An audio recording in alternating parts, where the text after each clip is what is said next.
ውሽጣዊ ዓለምካ ፍለጥ መብዛሕትኡ ግዜ ንባዕልና ከም እንፈልጥ ጌርና ንሓስብ ንዓመታት ኣብዚ ስጋዊ ኣካል ተዓሽግና ስለ ዝነበርና ጥራይ ኩሉ ምስጢርና ዝተረዳእና ይመስለና ግን ሓቂ ንዛረብ እንተኾይና ንባዕልና ገና ጋሻታት ኢና ንዓለም ንምርዳእ ሃንቀው ንብል ነቲ ካብ ኩሉ ንላዕሊ ዝቐርበና ውሽጣዊ ዓለምና ግን ዕሸሽ ንብሎ ስለምንታይ ኢና ንበይንና ክንከውን ከለና ዝጨንቀና ስለምንታይ ኢና ካብ ገለ ሓሳባት ክንሃድም ወትሩ ድምፂ ወይ ሰባት ንደሊ ምክንያቱ ኣብ ውሽጥና ዝነብር ሰብ ኣሎ ገና ዘይተላለናዮ ድምፁ ክንሰምዖ ዘይደለና ዘይተፈትሐ ታሪክ ዘለዎ ሰብ ስቕታን እቲ ናይ ስነ ልቦና መስተያትን ስቕታ ፀላእ ኣይኮነን ስቕታ መስትያት እዩ ኣብቲ ስቕ ዝበልካሉ ሰብ ዘይብሉ ግዜ እቶም ክትሃድመሎም ፀናሕካ ሓቀታት ገጽ ንገጽ ይገጥሙኻ መብዛሕትኡ ግዜ ምዝንጋዕ ዲስትራክሽን ወይ ዘደናግር ዝበሃል ነገር ንጥቀም ንነብስና ከይንሰምዓ ስልክ ንጥቀም ሙዚቃ ንኸፍት ዝተፈላለዩ ካብ ዓርስና ከርሕቁና ዝኽእሉ ሜላታት ንጥቀም ንምንታይ ምክንያቱ እቲ ውሽጣዊ ቃንዛና ኣለኹ ኢሉ ክጭድር ስለ ዘይደለናዮ እዩ ሰብነትካ ከመይ ከም ዝሰርሕ ክትፈልጥ እንተደሊኻ መጀመርታ ምስ ስቕታ ክትላመድ ኣለካ ስነ ልቦናዊ ዕብየት ዝጅምር ነቲ ኣብ ውሽጥና ዘሎ ጭንቀት ከይፈረድናዮ ክንዕዘቦ ክንጅምር ከለና እዩ ሰብነትና ኣይሕሱን እዩ ኣእምሮኻ ክርስዖ ዝደለኻዮ ታሪክ ሰብነትካ ግነብ ጨዋዳታቱን ኣብ ተነፋፍሳኻን ዓቂብዎ ይነብር ኣብቲ መጀመርታ ህፃን ከለና ዝነበረና መንነት ስምዒታዊ ቅርፅን መብዛሕትኡ ግዜ እቲ ሎሚ ንኾነ ሰብ ውፅኢት ናዩ እዩ ናይቲ ትማሊ ዝኾናዮ ነገር እዩ ህፃናት ከለና ንኽነፍቅር ወይ ተቐባልነት ክንረክብ ስምዒታትና ክንሓብእ ተምሂርና ንኸውን ሕርቃና ክንውሕጥ ድኻምና ከይንገልጽ እዚ ድማ ናይ ስምዒት ማስክ ኢሞሽናል ማስክ ክንገብር የገድደና እቲ ሎሚ ብሃንደበት ዝመፀቃ ቃንዛ ወይ ስኽፍታ ምናልባት ናይቲ ቅድሚ 10 ዓመት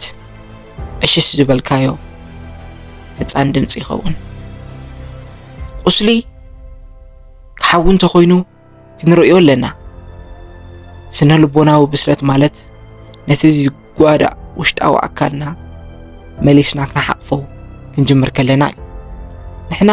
ታሪክና ጥራይ ኣይኮንናን ግን ታሪክና ከመይ ከም ዝቐርፀና እንተዘይተረዲእና ንሱ ንመጻኢና ክውስኖ እዩ ርክባትን እቲ ናይ ምጥባቕ ሚስጥርን ኣብ ሰባት ዘለና ርክብ መብዛሕትኡ ግዜ ብድሌት ዘይኮነስ ብፍርሂ ዝተሃንፀ እዩ ኣብ ካልኦት ሰባት ነቲ ውሽጥና ዝጎደለ ነገር ክንረክብ ንፅዕር ንኻልእ ሰብ ክንፈቱ ከለና መብዛሕትኡ ግዜ ነቲ ንሳቶም ዝህቡና ስምዒት እዩ እምበር ንዓታቶም ኣይኮነን እዚ ድማ ኣታችመንት ይፈጥር ማለተይ ምፅጋዕ ሓደ ሰብ ክገርፈካ ከሎ ዝስማዓካ ቃንዛ ናይቲ ሰብ ምስኣን ጥራይ ኣይኮነን እቲ ንሕና ኣብቶም ሰባት ዝሰቐልናዮ መድሓኒት ስለ ዝፈረሰ እዩ ካብ ብሕትውና ብክትሃድም ኢልካ ናብ ሰባት እትፅጋዕ ንሳቶም መሓዝትካ ኣይኮነን ንሳቶም መድሓኒትካ እዩ ናይ ሓቂ ፍቕሪ ዝጅምር ንበይንኻ ምኳን ምስ ዘይፈራሕካ እዩ ምስ ነብስኻ ሰላም ክትፈጥር ከለኻ ሰባት ንዓኻ ምርጫ እምበር መድሓኒት ኣይኮነን ምልቓቕን እቲ ናይ ምቕባል ጥበብን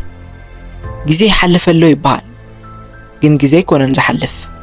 ንሕና ኢና ንሓልፍ ዘለና ክንዓቢ እንተኾይና ገለ ነገራት ክንሓድግ ኣለና ምልቓቕ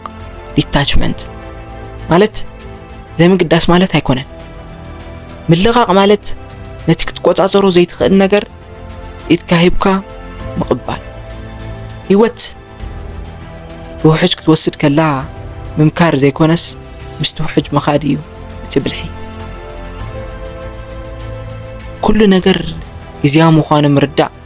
ዓቢ ናጽነት እዩ ቃንዛ ሓጎስ ሰባት ስልጣን ኩሎም ከም ደበና እዮም ክመፁ ከለዉ ተቐበሎም ክኸዱ ከለዉ ድማ ኣይተሓዞም ነብስኻ ካብቲ ዝመፀካ ስምዒት ፈሊኻ ክትርኢ ክትጅምር ከለኻ ናይ ኣእምሮኻ ጎይታ ትኸውን እቲ ዝዓበየ ምርዳእ ኣብ መወዳእታ እቲ ዝዓበየ ሓቂ እዚ እዩ ውሽጣዊ ዓለምካ ቤትካ እዩ ንዓለም ክትቕይራ ኣይትኽእልን ኢኻ ግን ነቲ ዓለም እትርእየሉ መነፅር ክትቕይሮ ትኽእል ኢኻ ምስ ድኹም ጎድንኻ ዕርቂ ክትፈጥር ከለኻ ምስ ቁስልኻ ሰላም ክትገብር ከለኻ ሽዑ ጥራይ ኢኻ ብሓቂ ናፃ ትኸውን ንበዓልካ ምፍላጥ ማለት